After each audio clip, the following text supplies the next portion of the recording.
Well, I want to welcome you to the channel. It's a bit of a circumspect kind of week, and I thought we would do a little something different on the channel today. We talk about friendship. We talk about relationship.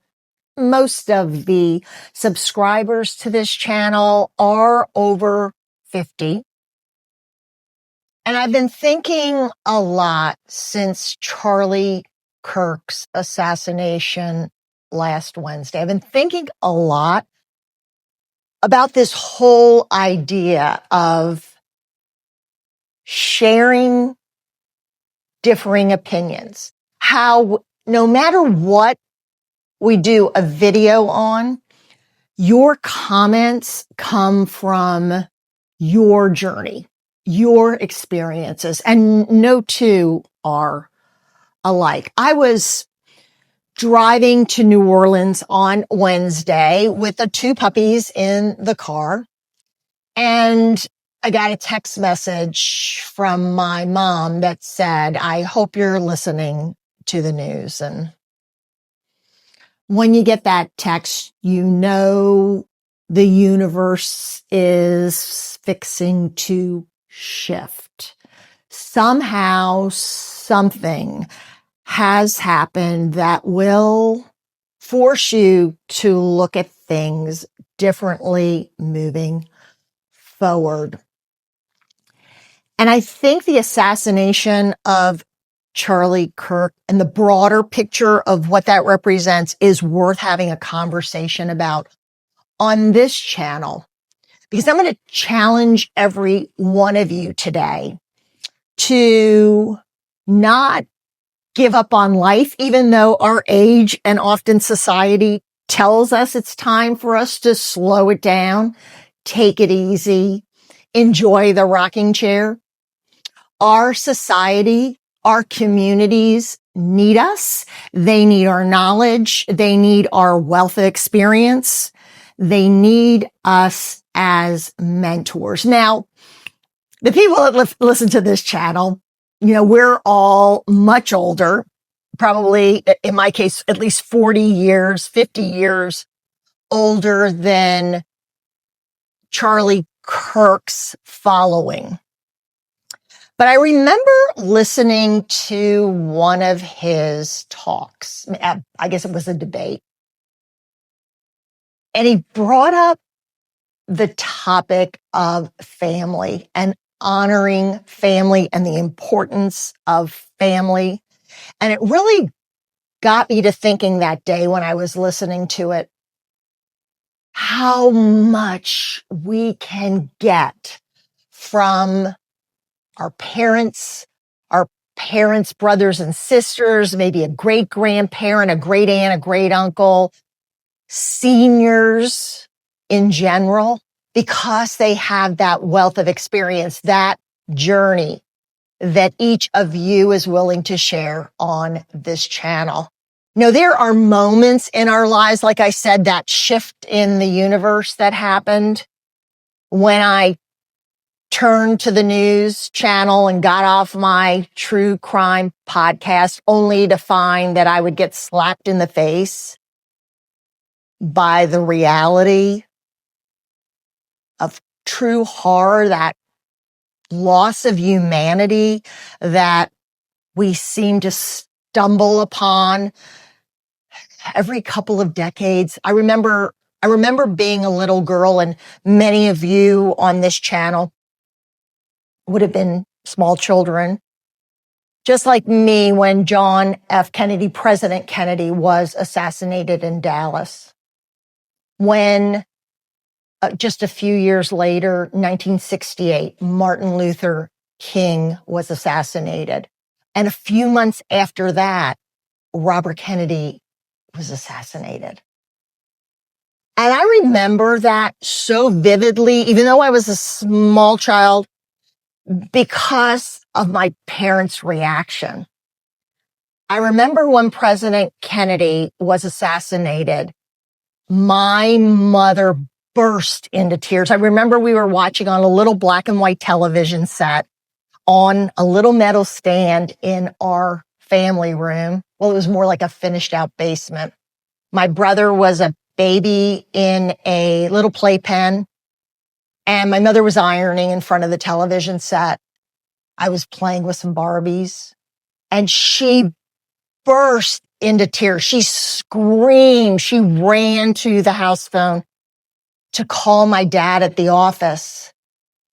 I've never seen my mother react like that to anything. When Martin Luther King was assassinated, that was really when the conversation at our dinner table started to change. We normally talked about my dad. He was a door-to-door salesman. We talked about whether he had a good sales day, because if he had a good sales day, he would have a good paycheck. And if he didn't have a good sales week, not so much. And my parents were, they were the American dream. My father was the first in his family to go to college. And maybe those huge, horrible moments changed an inner dynamic in our family, because my parents began to talk to us more and more about our country, about ideas. So much of our country is based on the town square of sharing ideas, differing on ideas, debating, engaging. And we've lost so much of our humanity because we've all taken that online. There's no more open discussion. As a matter of fact, I would tell you that most people are afraid to enter into any kind of meaningful conversation about much of anything, because they fear that they're going to run into someone who is going to be so offended by what they say that it will affect how they're treated, how other people look at them, how other people talk about them. This is the channel, I call it the Mean Girl channel, where we get to talk about mean girls. And as a matter of fact, next week's video, which was supposed to air today, is about the flying monkeys, those followers that seem to hang on to every word that a mean girl says. They're okay with how ugly they are to other people, how they criticize them, how they put them down, how they're willing to embarrass them online. They like everything they say. They heart everything they say because they're desperate to belong. They're desperate to be seen as a worthy soldier for the mean girls cause. And unfortunately, we've started to put more emphasis on that, because those of us that don't want to be embarrassed professionally, personally, we keep our mouth shut because we don't want to be attacked. We have lost so much humanity. So much humanity. There are many subscribers on this channel that come from all over the world. My friends in Denmark and Canada and Ireland. I'm very interested to hear your comments, because Charlie Kirk's assassination seems to be resonating all over the world. In some parts of the world more than others, but you can see it on TV. Hundreds of thousands of people coming to that town square to say, no, not on our watch. Freedom of speech is a foundation of the United States of America. If we lose that, if the only people willing to speak up are people who have to walk around in bulletproof vests, with bulletproof glass, with guards on every side, what kind of country are we leaving for our children? And so that's where I'm coming from today, because I think, as I'm going to call us senior citizens, I don't consider myself a senior citizen at 68, But I will tell you, I've been coasting. When I left political office, when I left a lot of the boards that I sat on, when I left my philanthropies, I'm older. This is the time in my life I'm supposed to be traveling. I'm cutting back on all that stuff I used to do. And now I'm doing things for myself. I forgot that I still have a lot to give,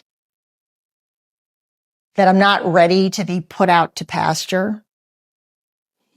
As older citizens, no matter what country you live in, you have an incredible wealth of life lived. More than knowledge, more than every book you've ever read.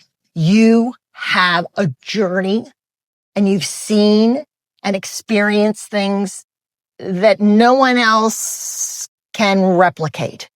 You've handled things differently than other people have handled things. You made decisions based on your lessons learned along the way of the life that you came from.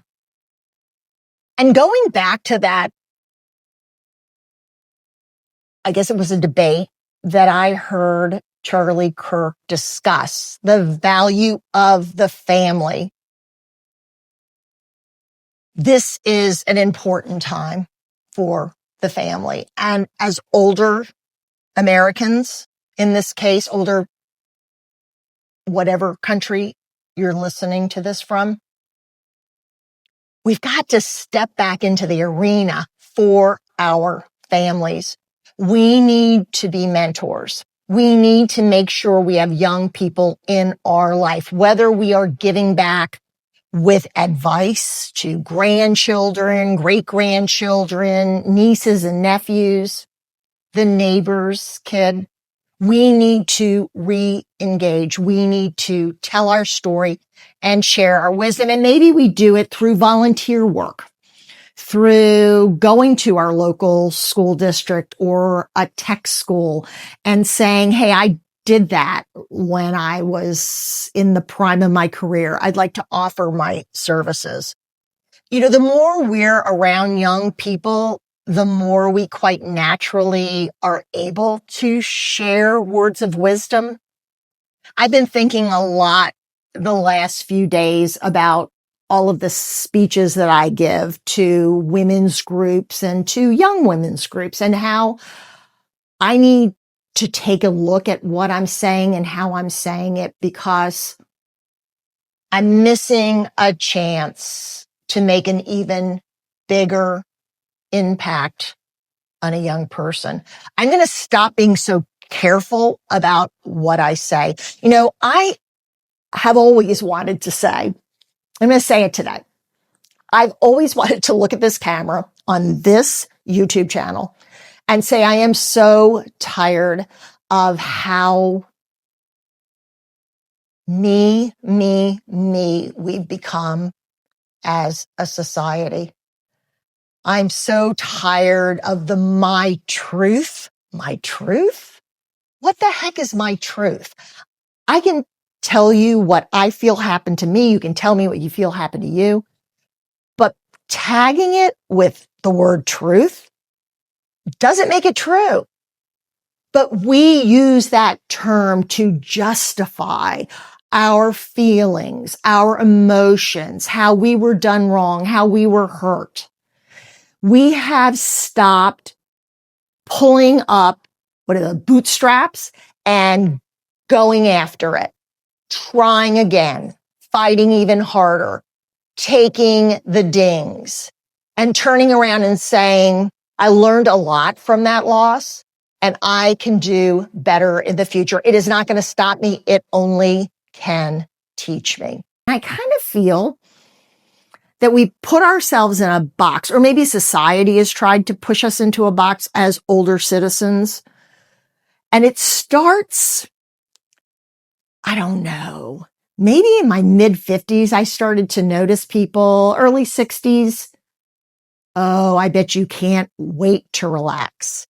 Are you moving to Florida? Where are you going to retire to? Are you going to play golf? Are you going to play tennis? Or are you just going to say goodbye to the rat race? And I got it in my head that I was an old cow getting ready to be put out to pasture. There was obviously no need for me anymore. No need for my ideas and for my passion and for my grace. That grace, what you share with others and the way that you share with others. There was no room for it anymore. People didn't want me as part of the organization or as part of the cause, and maybe they did, but I think it's just an age thing. They assume that all we want to do is hit retirement and get out of here. But we can't do that because our numbers are huge. Our level of experience is incredible. And we cannot put that on a shelf and walk away from what's happening in our country. Charlie Kirk was 31 years old. He was a husband. He was a father of 2 precious little ones. Many of us have children that age. One of my boys called me right after Charlie Kirk was pronounced dead. And as I said, I was driving and he wanted to talk about the reaction to Charlie Kirk's assassination. He said, "Mom, he was my age. And look how awful some people are acting, cheering, celebrating." It was a moment for me to stop and bring my wisdom, share my wisdom with my son. And I followed up that evening with my daughter and my younger son, because it was a moment in time, a moment of humanity to say we are better than this. This is not who we are as a nation, as the human race. We're the beacon. We're the beacon of light. We're the country where debate and discussion and the 2-party system is put on a pedestal. Not perfect. I'm not saying that. Nobody needs to be perfect. But so much is expected of us because so much has been given. As President Kennedy told us, to whom much is given, much is expected. And we've got to step up. And we, as older Americans, there is a place for us at the table, and we have to demand it back.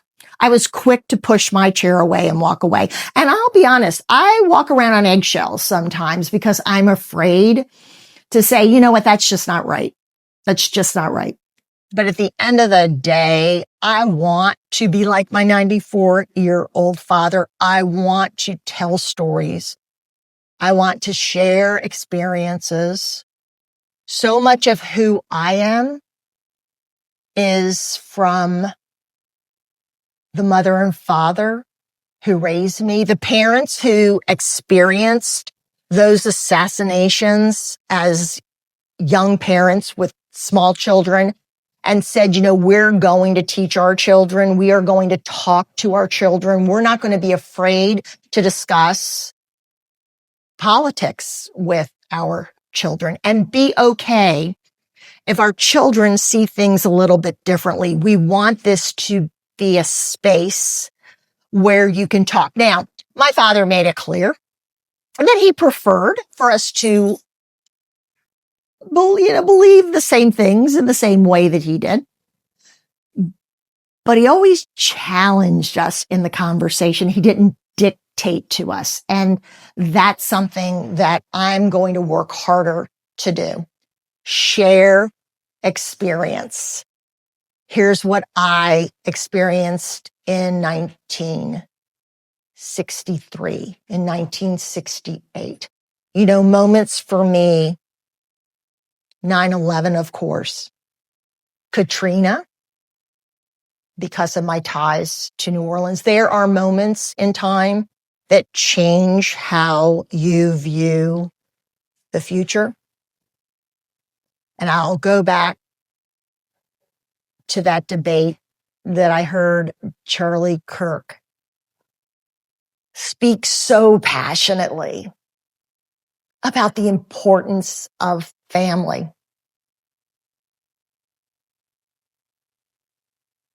Well, thank you for stopping by the channel, and I really look forward to your comments. I know many of you, as I said, live in different parts of the world. I hope something incredibly good can come out of the bad. But where have we gotten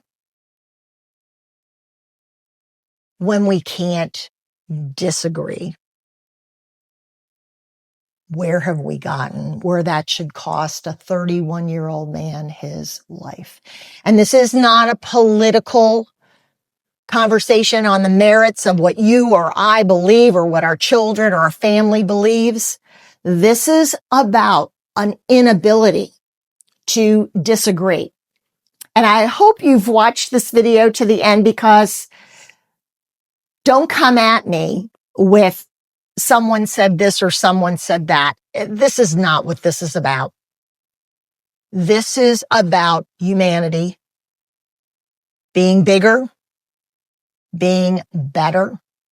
And what do we want to bestow upon our children and our grandchildren and our great-grandchildren, so that the world is a place that still lets them speak. Well, I'll see you next week on the channel, where we'll be talking about the followers of the mean girl. Some people call it the queen bee in her hive. I like to call it the Wicked Witch of the West and her flying monkeys. I appreciate you. Take care. I look forward to seeing you next week, and I look forward to reading your comments. Bye-bye.